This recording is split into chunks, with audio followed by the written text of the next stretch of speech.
La Corte Suprema de Justicia Sala Penal nos explica en qué consiste el tipo penal de fuga de presos y, mejor aún, cuándo realmente se va a llevar a cabo esta conducta punible. Porque por lo general, cuando analizamos este tipo penal nos genera muchas dudas. Nos empezamos a preguntar, bueno, ¿y en qué momento sucede? Si yo tengo detención domiciliaria o prisión domiciliaria y salgo por unas horas y cuando llegan no me encuentran, ¿ya se tipifica el delito? Bueno, lo primero que dice la Corte Suprema de Justicia es que tiene que haber una providencia judicial, claro está, en la cual se haya privado la libertad a esa persona, ya sea en un centro de reclusión, en un hospital o en el domicilio.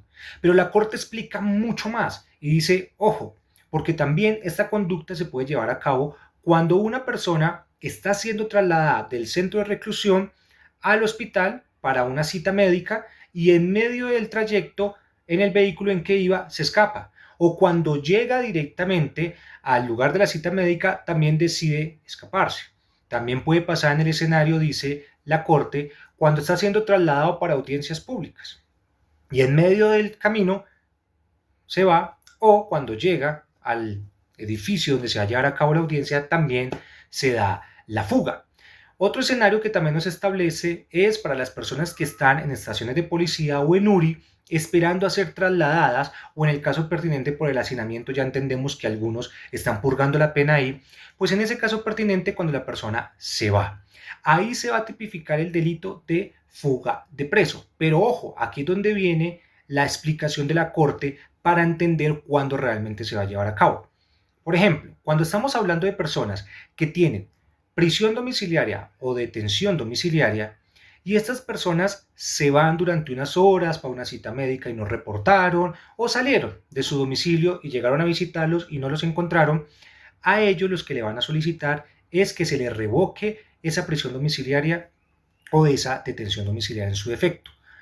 Por lo tanto, ya dice la Corte que el hecho de que a estas personas les revoquen esa prisión domiciliaria ya es el castigo que se está llevando a cabo por no haberse encontrado en el domicilio y no cumplir con los compromisos que se pactaron.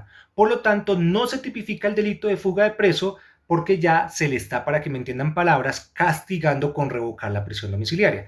Cuando realmente en el escenario de prisión domiciliaria o detención domiciliaria la persona se le tipifica el delito cuando se fue del domicilio y no volvió nunca más.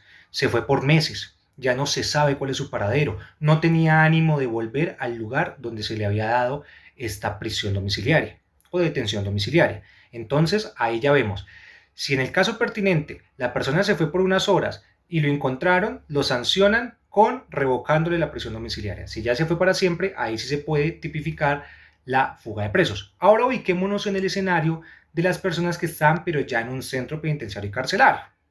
Estas personas cuando deciden escaparse o darse a la fuga, ¿cuándo se tipifica el delito de fuga de preso? Pues establece la jurisprudencia nuevamente que recordemos que la ley nos dice que si una persona se fuga tiene 36 horas para volver nuevamente al lugar de reclusión. ¿Por qué? La persona se fue en el momento y tenga tiempo como para pensar y decir qué hice. Si esa persona vuelve dentro de las 36 horas, no se le va a tipificar el delito de fuga de presos. Lo que se le va a dar son sanciones administrativas, como no permitirle por un tiempo redimir pena por trabajo, estudio de enseñanza o no recibir visitas, etc. Ya son temas más administrativos y es como el castigo que se le da. Pero si la persona se va y pasan las 36 horas, ahí sí efectivamente, si lo vuelven a capturar, se le va a tipificar el delito de fuga de preso. Entonces es muy importante entenderlo porque por lo general tenemos personas no tanto que se fuguen del centro penitenciario y carcelario, que también es importante entenderlo, pero pasa mucho con clientes o personas que tienen detención domiciliaria o prisión domiciliaria y se la revocaron y tienen miedo que les vayan a tipificar esta conducta de fuga de presos y la fiscalía inicie un proceso.